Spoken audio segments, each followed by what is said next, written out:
आइए जानते हैं आज के प्रमुख अंतर्राष्ट्रीय खबरों को, लेकिन इससे पहले एक नजर हेडलाइंस पर। नेहरू से आगे निकले मोदी, बनाया रिकॉर्ड। दिल्ली एनसीआर में मौसम का रौद्र रूप, 128 किलोमीटर प्रति घंटा की स्पीड वाली हवाओं ने उड़ाए होश। अयोध्या के राम मंदिर में चढ़ावे की गड़बड़ी को लेकर बोले भाजपा प्रदेश अध्यक्ष पंकज चौधरी। हॉर्मुज से पायलट्स को सी ड्रोन से निकाल ले गया यूएस, पहली बार किया इस्तेमाल। अफगानिस्तान का दावा, पाकिस्तान सेना के हमले में 11 बच्चों की मौत। ईरान ने मध्य पूर्व स्थित इन अमेरिकी सैन्य ठिकानों को निशाना बनाने का किया दावा। न्यूक्लियर प्रोग्राम पर चुप्पी, रिलेशन पर जोर, चीनी राष्ट्रपति शी जिनपिंग के नॉर्थ कोरिया दौरे से क्या निकला। आइसलैंड लगातार 19वीं बार सबसे शांत देश। घर के 4 लोगों के बीच शादी करेंगे करोड़पति एक्ट्रेस। और नाइट क्लब विवाद में बेन स्टोक्स की छीन सकती है कप्तानी। प्रधानमंत्री के तौर पर नरेंद्र मोदी ने ऐसा रिकॉर्ड बना दिया है जिसे छूना किसी भी नेता के लिए एक ख्वाब जैसा होगा। आजाद भारत में सबसे लंबे समय तक प्रधानमंत्री पद पर बने रहने वाले पंडित जवाहरलाल नेहरू के रिकॉर्ड को नरेंद्र मोदी ने तोड़ दिया है। 26 मई 2014 को नरेंद्र मोदी पहली बार प्रधानमंत्री पद की कुर्सी पर विराजमान हुए और लगातार अपने कार्यकाल के 4399 दिन पूरे कर लिए। देश के पहले प्रधानमंत्री रहे पंडित जवाहरलाल नेहरू 1952 के बाद चुनी गई सरकार के तौर पर 4398 दिनों के रिकॉर्ड को पीछे छोड़ दिया। इस तरह नरेंद्र मोदी ने देश के सबसे लंबे कार्यकाल तक पीएम रहने वाले नेता बन गए हैं। दिल्ली एनसीआर में मंगलवार रात तेज बारिश, गरज और धूल भरी आंधी ने मौसम का मिजाज पूरी तरह बदल दिया। इस दौरान हवाएं इतनी तेज चली कि पिछले कई दशकों के कुछ सबसे शक्तिशाली झोंके दर्ज किए गए। हालांकि बारिश उतनी नहीं आई जितनी उम्मीद की जा रही थी। धूल भरी आंधी, तेज हवाओं, बिजली की चमक और हल्की बारिश के साथ आए इस भीषण मौसम ने राजधानी को गर्मी से राहत दी, लेकिन शहर के कई हिस्सों में हालात भी बिगाड़ दिए हैं। पूसा में देर रात 128 किलोमीटर प्रति घंटे की रफ्तार से हवा का सबसे तेज झोंका दर्ज किया गया, जबकि पालम में हवा की गति 120 किलोमीटर प्रति घंटे तक पहुंच गई, जो 25 साल पुराने रिकॉर्ड के बराबर है। अयोध्या के राम मंदिर में चढ़ावे की गिनती में कथित गड़बड़ी को लेकर उठे सवालों के बीच भाजपा प्रदेश अध्यक्ष पंकज चौधरी ने साफ कहा है कि मामले की जांच सरकार करा रही है। यदि कोई दोषी पाया जाता है तो उसके खिलाफ सख्त कार्रवाई की जाएगी। उन्होंने ये भी स्पष्ट किया है कि यह सीधे तौर पर सरकार का नहीं बल्कि मंदिर ट्रस्ट का विषय है। हालांकि पूरी प्रक्रिया पारदर्शी तरीके से संचालित होती है। कानपुर बुंदेलखंड क्षेत्र के 3 दिवसीय संगठनात्मक दौरे पर पहुंचे भाजपा प्रदेश अध्यक्ष ने विशेष बातचीत में राम मंदिर विवाद, 2027 विधानसभा चुनाव, कांग्रेस सपा गठबंधन, पीडीए राजनीति और भाजपा संगठन में अंतर्कलह जैसे तमाम मुद्दों पर खुलकर अपनी बात रखी। मिडिल ईस्ट के समुद्री इलाके में अमेरिकी नौसेना ने नया कारनामा अंजाम दिया।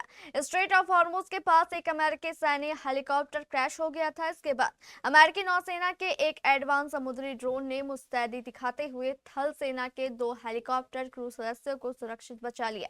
अमेरिकी सेना के इतिहास में पहली बार किसी मानव रहित समुद्री जहाज का इस्तेमाल समुद्र में फंसे जवानों को बचाने के लिए किया गया है। अमेरिकी नौसेना ने इस रेस्क्यू ऑपरेशन को अंजाम देने के लिए जिस ड्रोन का इस्तेमाल किया है, इसका नाम सैरोनिक कार्सियर है। ये ड्रोन लगभग 24 फीट लंबा एक ऑटोनॉमस समुद्री जहाज है। बता दें कि पेंटागन पारंपरिक हथियारों के साथ साथ मानव रहित ड्रोन के इस्तेमाल को लगातार बढ़ा रही है। ये ड्रोन उसी अमेरिकी मिशन का हिस्सा है। अफगानिस्तान में तालिबान सरकार के प्रवक्ता ज़बीहुल्लाह मुजाहिद ने कहा है कि पाकिस्तानी सेना ने अफगान हवाई क्षेत्र का उल्लंघन किया है और मंगलवार बुधवार की दरमियानी रात टूरंड लाइन के पास कई प्रांतों में हवाई हमले किए। ज़बीहुल्लाह मुजाहिद ने कुछ तस्वीरें पोस्ट करते हुए एक्स पर लिखा, कल रात पाकिस्तानी सेना ने एक बार फिर अफगान हवाई क्षेत्र का उल्लंघन किया और कुनार, खोस्त और पक्तिका प्रांतों में नागरिकों के घरों पर बमबारी की। उन्होंने दावा किया है कि इन हमलों में 11 बच्चे, एक महिला और एक बुजुर्ग मारे गए हैं, जबकि अन्य 14 महिलाएं और बच्चे घायल हुए हैं। तालिबान सरकार के प्रवक्ता ने इन हमलों को मानवीय अपराध और आक्रामकता की कार्रवाई बताते हुए इसकी कड़ी निंदा की है। ईरान में युद्ध प्रबंधन की जिम्मेदारी संभाल रहे खातम अल अनबिया मुख्यालय ने दक्षिणी ईरान के कुछ हिस्सों में अमेरिकी हमलों के 1 घंटे बाद एक बयान जारी किया है। बीबीसी फारसी सेवा के मुताबिक खातम अल अनबिया अमेरिकी सेना के हमलों के जवाब में मध्य पूर्व में स्थित कुछ अमेरिकी ठिकानों को निशाना बनाने का दावा किया है। बयान में कहा गया है कि अमेरिकी सेना की आक्रामकता के जवाब में क्षेत्र में स्थित कुछ अमेरिकी ठिकानों को ईरान की सेना और इस्लामिक रेवोल्यूशनरी गार्ड्स कोर के बहादुर जवानों ने एक ताकतवर हमले के जरिए निशाना बनाया। इसके अलावा IRGC ने एक बयान जारी किया जिसमें बहरीन स्थित अमेरिकी सैन्य अड्डे पर हमले का दावा किया गया।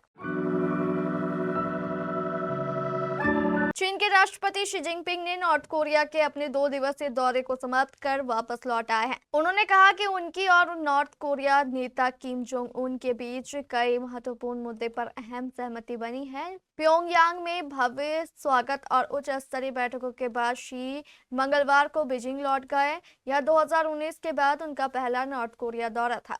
सोमवार को प्योंगयांग पहुंचने पर शी जिनपिंग का एक रंगीन रेड कारपेट स्वागत किया गया। इसके तुरंत बाद उन्होंने किम जोंग उन को चीन के पक्के समर्थन का भरोसा दिया।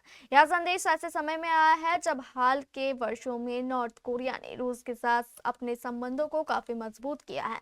मॉस्को और प्योंगयांग की बढ़ती नजदीकियों ने बीजिंग की रणनीति चिंताओं को बढ़ाया है। हालांकि इस दौर के दौरान दोनों देशों के बीच किसी बड़े समझौते या औपचारिक डील की घोषणा नहीं की गई।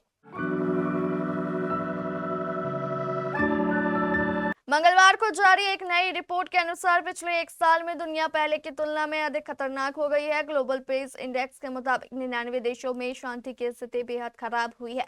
पीस इंडेक्स लगभग 2 दशक पहले शुरू हुआ था और तब से 1 साल में दर्ज सबसे बड़ी गिरावट है। Institute for economics and peace की रिपोर्ट के मुताबिक इंडेक्स में शामिल 119 देशों में अब 2007 की तुलना में कम शांति है। वही दुनिया के देशों में स्टेट बेस्ड कॉन्फ्लिक्ट्स की संख्या 61 हो गई है। 2 दिवसीय विश्व युद्ध के बाद सबसे अधिक लगातार 19वें साल आइसलैंड दुनिया का सबसे शांतिपूर्ण देश बना हुआ है। इसके बाद न्यूजीलैंड, स्विट्जरलैंड, स्लोवेनिया और आयरलैंड का स्थान है। रिपोर्ट के अनुसार दक्षिण एशिया में शांति की स्थिति सबसे तेजी से बिगड़ी है। नेपाल 26 स्थान नीचे खिसक गया, जो इस साल किसी भी देश की सबसे बड़ी गिरावट है। वहीं पाकिस्तान 152वें स्थान पर पहुंच गया। भारत की बात करें तो यह पिछले साल के अपने 115वें स्थान पर कायम है।